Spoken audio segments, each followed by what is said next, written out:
back to the 3-engine challenge. Here is where we stand today. So we have the growth engine at 1355.61. That's up over 1% today. We have the income engine at 1348.68, catching up to the growth engine. So that is up 1.09%. That's our best mover today.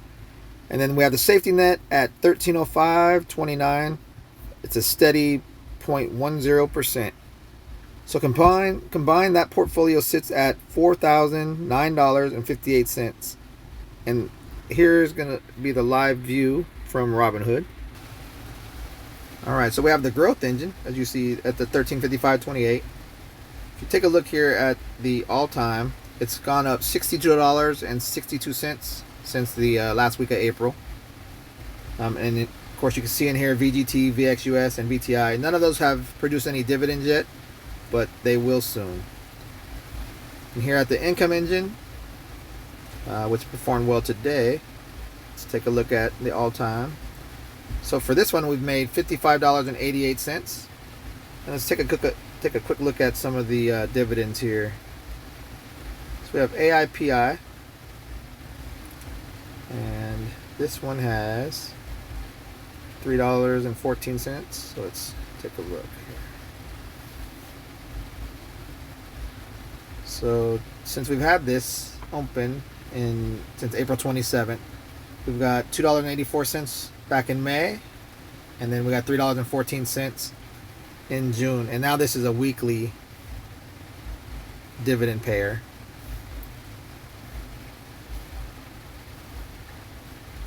JEPQ is a monthly payer, and it has paid since we've had it back in April 27.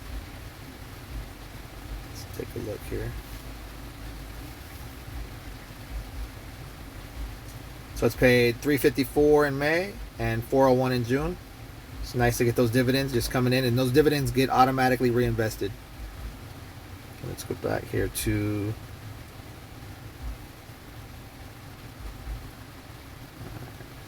so that's the income engine. Let's take a look at the safety net.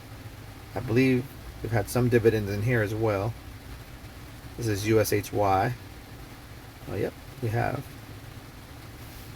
So this is a safety one, and it still produces some dividends. These are kind of bonds, and SCHD is a dividend ETF. But let's take a look at these dividends here. So this is actually a monthly payer too. So May 6th we got $1.92, and then June 4th we got $2.36 in dividends. And again, those just went right back into back into USHY on this one. All right, so let me walk you through each engine here too. So you'll see the growth engine is VGT, that's a US tech. VXUS is kind of international stocks, so it holds a ton of different stocks internationally. And VTI is total market. And then we have the income engine, which is AIPI. It's kind of a new one. They did do a monthly dividend, now they're doing a weekly dividend. So we'll see how that goes. JEPQ is another one that JP Morgan, it's a covered call ETF. So it has NASDAQ income, and it actually pays every month. I've had this one for a while in a different account. And then ROCQ is a new one from JP Morgan, so we're trying that one out as well. And then our ballast here, we have the safety. So we have USHY for high yield bond exposure, and then IBHF is for a bond ladder, and then SCHD is for quality dividend stocks. So we have all 9 ETFs in these 3 engines, and the one goal is just to see which one's going to do the best and just let them each do their job. They may all work well together, so I may at the end of this year may just keep all 3 of these engines running, or I may switch to just one or just a combination of them. And then tomorrow we have our $90 auto invest, so it will just be automated and just kind of do its thing. So the $90 will hit the account, and then it gets split up between all 3 of those engines, and into all 3 ETFs into each of those engines. So $10 into each ETF. So that's the beauty of this challenge. There's no emotion, no market timing, no second guessing. The system just buys week after week, regardless if the market's up or down. And so as you see, it went down last week on Friday, went down quite a bit. Today it seemed like it went right back up. So this is dollar cost averaging across 9 positions. So let me show you what that looks like. Okay, so now we're back here at the growth engine, and you'll see down here that we have weekly buys. VTI $10, so it's going to show up tomorrow. VXUS tomorrow, and then VGT tomorrow as well. If we look down here, well, actually, I'm sorry. Let's take a look at this one.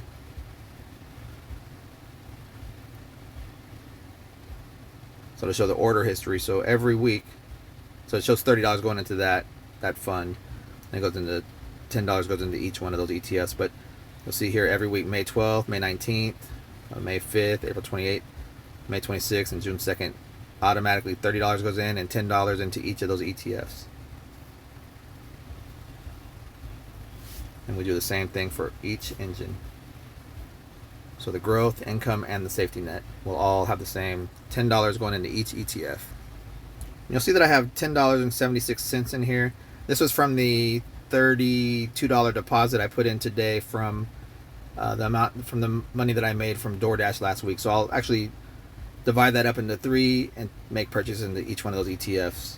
And then on Wednesday I should get paid again from DoorDash, and I'll let you know about that at the end of the week update. So as you can see, I'm putting every bit of extra side hustle money I make, and then anything, of course, that if I sell things on Facebook or in a yard sale, or any extra income that comes in, I'm going to put into these ETFs equally. All right, so that was just a quick update. But before we wrap up, and I say this every time, nothing you see here is financial advice. The 3-engine challenge is a personal experiment that I'm sharing in public to stay accountable and learn. I'm not a financial advisor, and these ETFs work for my goal, my risk tolerance, and my timeline, and they may not work for yours. So please do your own research. Talk to a professional if you need guidance. And I just want to show you that regular people can build investing habits one $10 purchase at a time. Thanks for watching. Like and subscribe to follow the challenge every week. Thank you.